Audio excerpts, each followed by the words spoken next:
Now, how can you make people quit their jobs, abandon their careers and their businesses in order to follow you, and yet you do not pay any of them any salary?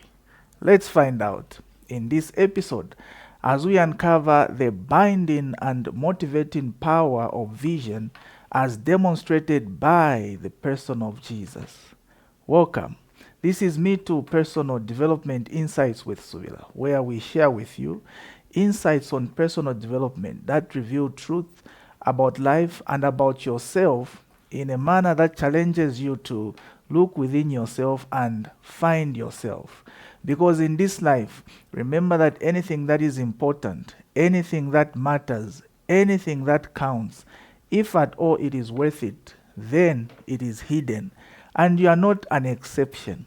And also, remember that in order to improve the quality of life of any nation, any organization, or even any family, you have to improve the quality of life of its people.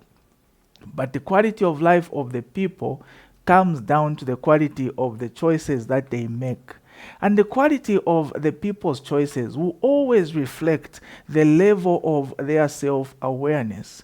And the level of their self awareness depends on the extent of their personal development. And the extent of their personal development is always stretched by the quality and quantity of insights that they get exposed to.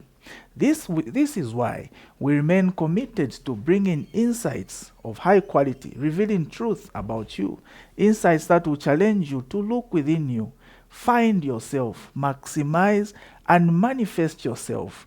Ultimately, let us help each other fulfill our God given purpose in this life and maximize our destiny.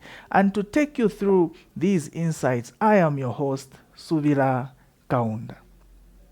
Now, previously we did part 2 of a series that we have been looking at, which is understanding vision.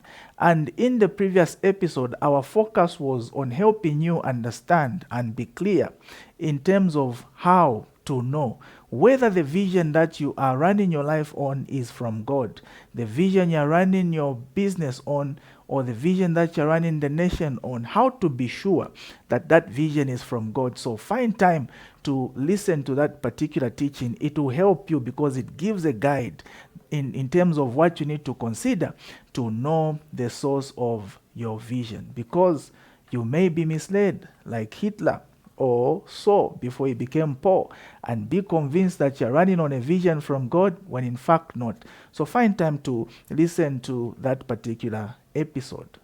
Today I want to continue on the subject of vision, but today I want to focus on helping you understand how to master the art of communicating vision. So the topic for today is mastering the art of communicating vision. And I'll focus on 2 serious principles or foundations that you need to take into consideration in order to sharpen your ability to communicate vision and communicate it effectively. 2 powerful principles that you need to be aware of and to consider when communicating vision so that you communicate vision in the most effective manner. So mastering the art of communicating vision. The first principle is realize what vision really is. Realize what vision really is. Now, vision is powerful, but sometimes even a powerful vision can be poorly communicated. And this is why it is worth noting that it is one thing to capture vision, but it is another thing to communicate it and communicate it effectively. This explains why God Himself has taken time to explain to us how to deal with matters of vision. It is found in the book of Habakkuk chapter 2 verses number 2. There we find God giving Habakkuk profound instructions in dealing with the matter of vision, the subject of vision. And the first instruction that he gives him is write the vision down. In other words, after you capture the vision, you do not have to remain comfortable keeping it in your mind. You have to transmit it to paper or some tablet. You have to transmit it from your mind through your hands to some tablet or some paper. Write it down. But God doesn't just tell Habakkuk to write the vision down. He also explains how to have it written down. He tells him to make it plain on paper. And the word plain there refers to clarity. And then he goes on to explain to him why he needs to make the vision plain. He tells him, so that the herald who sees it may run. So that the herald who sees it may run. And this is what makes vision powerful. The resultant effect it produces on the people who are receiving it. The resultant effect it creates to those who are on the receiving end of vision. According to God, a vision that is effectively communicated must result into the receiver running, or the herald running. The one who comes into contact with your vision, the one who encounters the vision after you have effectively communicated, must run. That's the way, that's what God teaches. That's what should happen. So this is what makes vision powerful. And I should mention that this is actually what separates vision from manifesto. Vision is not manifesto. Vision is different from manifesto. But I should mention that vision and manifesto do have one thing in common, and that is they both create excitement to those on the receiving end. That's one thing they have in common. Vision and manifesto both result in excitement to those on the receiving end. But the excitement that is created by manifesto is not the same as the excitement that is created by vision. And pay attention, because this is where the two differ. The kind of excitement that comes from manifesto is an excitement that leads to anticipation. Anticipation. But the kind of excitement that comes from vision is a kind of excitement that leads to participation. Now, the two are different. So according to God, when somebody sees the vision that is written, here is what will happen to them. They will run. Now, that word run there refers to a form of excitement which I am about to explain. So the vision is different from manifesto in the sense that the kind of excitement that comes from manifesto leads to anticipation, but the kind of excitement that comes from vision leads to participation. And this is what I mean by this. This explains why any leadership at any level, be it at national level, be it at organizational level, or even family or individual level, any vision, any leadership that is founded on manifesto will always produce a certain kind of followers. It will produce followers that are passive and they sit instead of running, as God said in Habakkuk. But they sit, and they sit in anticipation. They sit with an entitlement mentality, waiting for the promises that were made unto them by their leaders. So they are not active, they are passive. Yet, the leadership that is founded on vision produces a different kind of followers. Followers who become so excited, but their excitement leads to participation. And what I mean by this is they get so excited that they actually want to engage and participate even with the little resources that they have. They feel like participating in bringing to life this picture that they've been given called vision. This explains why in the book of Luke chapter 8 verses 3, it's amazing how when Jesus demonstrated vision or vision kind of leadership, the Bible actually records that even the women, the simple women who participated in his team with the little resources, the little financial resources they had to help this vision be actualized. They participated in his ministry by contributing from the little they had, even in financial resources. So this also explains why when you walk into any nation or any organization, or any marriage or wherever, where the leadership at play is founded on manifesto, I guarantee you, if you take time to ask even 5, 10, or 15 random citizens about where their country is going, I can guarantee you they will not be able to tell you where their country is going.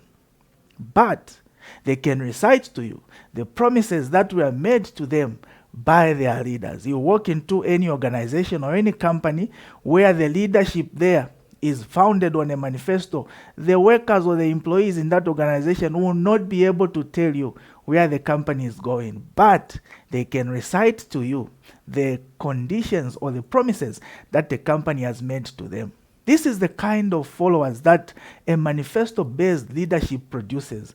And yet, when it comes to vision-based leadership, it's amazing how the followers are so excited by the picture called vision. They participate with the little they have and they contribute in any way they can. If you walk into a company where the leadership at play is vision-based, even a sweeper will not tell you, I'm a sweeper in this company. They will answer about their contribution to the company by reciting what the company stands for and where the company is going.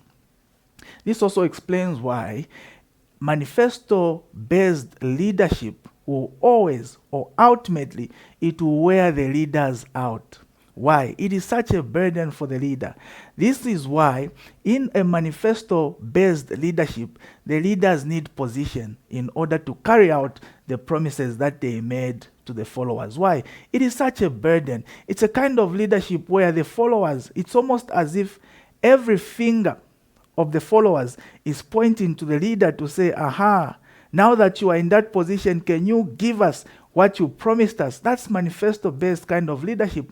But with vision, it's amazing how people who've understood this secret of a vision-based leadership actually have even gone down in history as the greatest leaders of all times. And it's amazing how when they mastered this secret, they actually realized that they didn't even need position.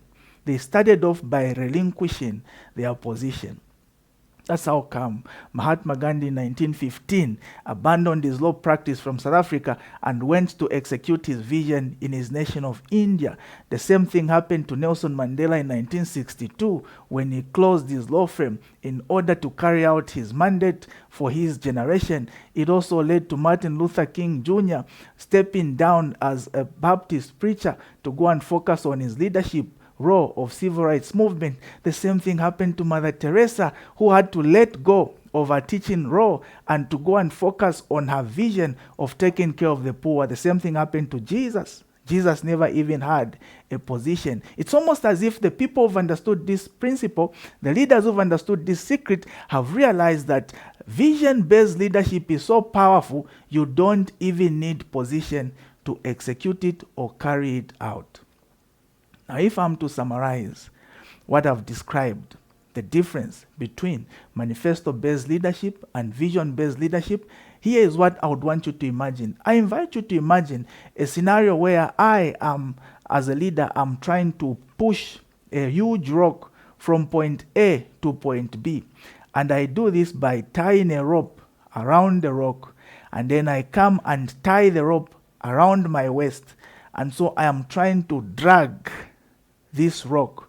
But in a manifesto-based leadership, as I am dragging this rock, guess where the followers are? They are seated on the rock. So somehow they are just increasing the burden of my task of the rock as I am trying to move it. They are increasing the weight. But in a vision-based leadership, guess what happens to the followers?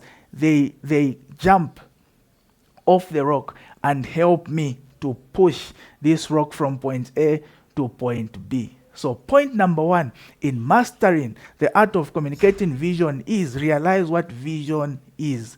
Vision is not manifesto. Manifesto is a set of promises that are purely based on the prevailing circumstances. But vision is not promises. Vision is a picture of the ultimate end, a picture that inspires hope to those on the receiving end. And vision makes everyone wants to participate with the little they have. They feel like contributing to help this vision be actualized. The second principle to note in sharpening your art of communicating vision is realize what the best position for vision is. Realize what the best position for vision is. If you ask any entrepreneur, if you ask any leader in any sphere, be it political sphere, be it at church or in ministry, anybody, especially in business, they will tell you that the hardest thing to deal with in order to excellently run a business or a company, the hardest part they've had to deal with is human resource. With the little experience I've had in running businesses and in working for organizations, some of them on volunteer basis, I do agree with that 100%. The hardest part you will ever deal with is human resource. And I tell you the truth, and this is why we keep emphasizing on the importance of developing systems of control in order to effectively run a business, come up with systems. All that, coming up with systems and controls, all that has been necessitated by the fact that human beings are hard to deal with. It's hard to make people submit. It's hard to make people buy into what you're trying to achieve. It's hard to make people work as hard as they would even if you were absent. So what makes it difficult to have people comply or to submit? Why is it so difficult? Why is human resource the hardest part to deal with in any leadership endeavor? And I came to discover that the answer is just one thing. The reason why it's hard to make people submit, the reason why it's hard to deal with human beings, the reason why you need systems to regulate or bring the best out of human beings is because of one thing. And if you want to know the answer, here is the answer. Every human being, and I say every human being, regardless of their social status, regardless of their position, regardless of their financial status, even the person who sweeps your office or makes you tea, every human being, as long as they are human being, every human being was wired for dominion. And that's the answer right there. This is what makes it difficult for a human being to submit to another human being, because every human being was wired for dominion. Dominion means rulership. Dominion means being in charge. Dominion means being in control. Now, every human being in their DNA has this appetite for being in charge, being in control, for dominion. This is what makes it difficult to work with other people. This is what makes it difficult to make other people submit. And this explains why, naturally speaking, take it from me, no human being, naturally speaking, no human being wants to work for another human being. Yes, it's possible you do have people who pressure you for a job or two. They believe, they appear, they present themselves like they are willing to work for you. But I can tell you this, it is circumstances of life that have pushed them into that position. Naturally speaking, given a choice, no human being wants to work for another human being. This also explains why naturally human beings would prefer to work for a big organization where the owner is not just an individual, because no human being wants to wake up and dread the weather going for a place they believe they're just going to enrich another human being. That's not what human beings want. Now, if you ask me, Mr. Kaunda, if you say no human being wants to work for another human being, then what should human beings work for? And here is the answer. Vision. Human beings want to work for something they perceive to be greater than a fellow dominator. They want to work for something they perceive to be greater, and that doesn't have to be another human being. So if you are clever and if you are a leader or you're running a business, if you are in business and you have created an atmosphere in your company where they feel you are their boss and they are working for you, trust me, you are in trouble. That's not the kind of atmosphere human beings want. Human beings want to be convinced that even when they are leaving home, they are going to contribute to this thing called vision, something greater than another human being. And when you understand this, if you are a founder, do not continue to be a vision carrier. Go on and unleash that vision. Release it. And let it take the topmost position so that everyone in the organization, including yourself, you will now be working for this boss God vision. So the real boss, I've come to realize, if you want an atmosphere that is so motivating in your company, trust me, the real boss is not supposed to be a person. The real boss is supposed to be vision. And this is why, to me, Jesus goes down as the greatest leader of all times because of this one thing he did. He did something that I found to be very powerful. Can you imagine? He called his team members and he called them and he told them something that I found to be strange, a strange statement to be made by a leader. Guess what he told them? He called them and he told them, guys, I no longer call you servants. From now onwards, I will not call you workers. Can you imagine calling your team and telling them that I will not call you workers anymore? But that's what Jesus did. That was a leadership act. And he told them that from now onwards, I will not call you servants. It's found in John 15:15. He told them, from now onwards, I will call you friends. And he went on to say, because from now onwards, I have made known to you what my Father's vision is. In other words, Jesus understood the power and the real position for vision. He made them know that after announcing what the vision of the Father was about, him, together with his team, were now working for this one thing called vision. So go on and establish the topmost position, leave it to vision. Run an organization in such a way that the real boss is not you, but the real boss is the vision. And this is what people don't understand, that even God himself has done. God in Isaiah 138 verses 2 has announced that he has placed his word above his name, above himself. That is hierarchy. Even God has created a situation where he has something above him to report to. So if you're a leader, you're a boss, have something above you to report to, and let that be vision. Create an atmosphere in your company, in your cabinet, in your country, in your family, where everyone feels they are coming to actualize this vision. Those are the two principles I wanted to share with you. If you embrace the two, they will sharpen how you effectively communicate vision. Number one, realize what vision is. It's not manifesto.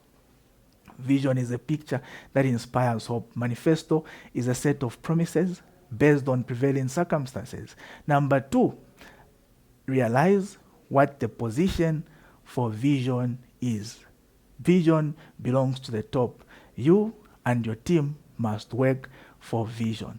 I want to appreciate you for taking time to listen to this episode. This is where we wrap up the series for vision, and I want to appreciate you, and I want to encourage you also to take time to listen to all the teachings on vision. So vision can be powerful, but even a powerful vision can be poorly communicated. I'll see you next time, and this was Insights with Subila, where we share personal development insights to challenge you to discover yourself. Discover yourself by discovering the vision for your life and the vision for the life of the people you will be privileged to lead. Thank you so much, and God bless you. Shalom, shalom.